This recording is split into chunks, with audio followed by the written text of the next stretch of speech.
Assalamualaikum warahmatullahi wabarakatuh. Syukur alhamdulillah kita bisa berjumpa lagi di channel ini. Salam sehat, salam sejahtera bagi kita semua. Semoga kita semua dalam keadaan sehat dan dalam lindungannya. Seperti biasa, kita akan berbagi kisah dari yang unik menarik sampai bikin nangis. Mari kita simak kisahnya.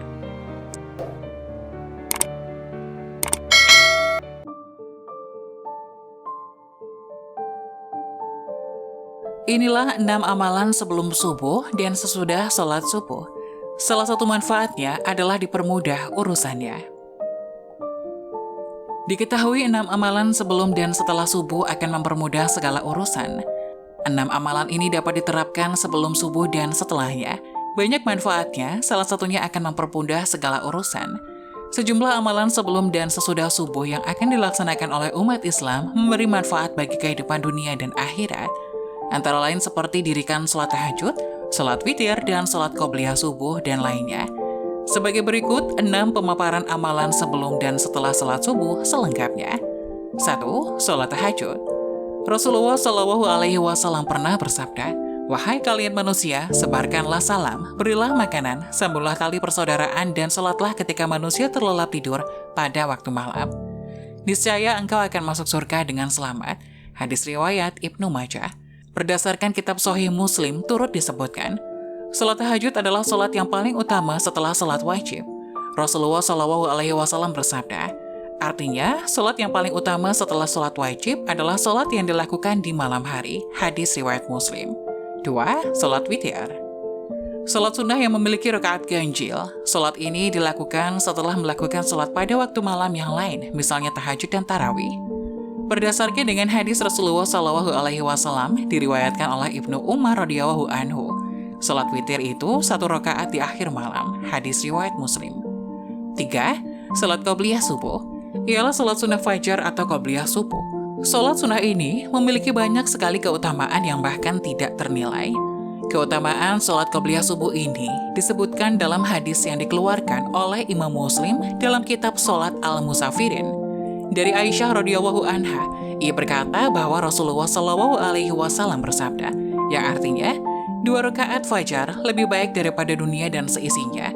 Waktu pelaksanaan sholat qobliyah subuh adalah antara terbitnya fajar dan sholat subuh, sebagaimana dikatakan Abu Bakar Jabir Al-Jazairi mengatakan dalam kitab Minhajul Muslim. Adapun Sa'id bin Ali bin Waf bin Al-Qotani menjelaskan dalam kitab Salatul Mu'min bahwa qobliyah subuh dikerjakan setelah azan subuh dan sebelum iqomah. 4. Zikir. Selain melaksanakan sholat sunnah tersebut, amalan sebelum subuh lainnya yang dapat umat Islam lakukan ialah dengan zikir. Dikutip dari buku Apakah Amalan Kita Diterima Oleh Allah Subhanahu wa Ta'ala karya Alexander Zulkarnain, bacaan zikir yang dicintai Allah Subhanahu wa Ta'ala adalah bacaan tasbih. Sebagaimana Abu Hurairah radhiyallahu anhu mengatakan bahwa Rasulullah Shallallahu Alaihi Wasallam bersabda, 2 kalimat yang ringan di lisan, berat di timbangan, dan dicintai Ar-Rahman adalah Subhanallah wa bihamdihi subhanallahil azim. Hadis riwayat Bukhari dan Muslim. Berdasarkan kitab Sahih Muslim juga terdapat riwayat tentang zikir yang sering disebut dengan tasbih malaikat dari Abu Dzar. Ia berkata bahwa Rasulullah Shallallahu Alaihi Wasallam ditanya tentang zikir apa yang paling utama. Beliau menjawab, zikir yang dipilihkan Allah untuk para malaikat dan para hambanya, Subhanallah wa bihamdihi. Malaikat juga menyukai manusia yang mengucapkan tasbih, yang artinya, Maha Suci Allah dengan segala puji untuknya. Segala puji adalah milik Allah, tiada Tuhan selain Allah, Allah Maha Agung dan Maha Pemberi berkah. Sementara itu, Imam An-Nawawi dalam kitab Al-Azkar menyebutkan bahwasanya zikir yang dianjurkan dan diamalkan jelang subuh ialah zikir istighfar. Siapa yang membaca di waktu pagi dan sore, Subhanallah wa bihamdihi. Hadis riwayat Muslim. 5. Berdoa. Ada sebuah hadis yang menyebut bahwa pada sepertiga malam terakhir Allah Subhanahu wa Ta'ala turun ke langit dunia dan mengabulkan permintaan hambanya. Rasulullah Shallallahu Alaihi Wasallam bersabda, artinya, Rabb kita turun ke langit dunia pada sepertiga malam yang akhir pada setiap malamnya, kemudian berfirman, orang yang berdoa kepadaku akan kukabulkan, orang yang meminta sesuatu padaku akan kuberikan, orang yang meminta ampunan dariku akan kuampuni. Hadis riwayat Bukhari dan Muslim. 6. Membaca Al-Quran.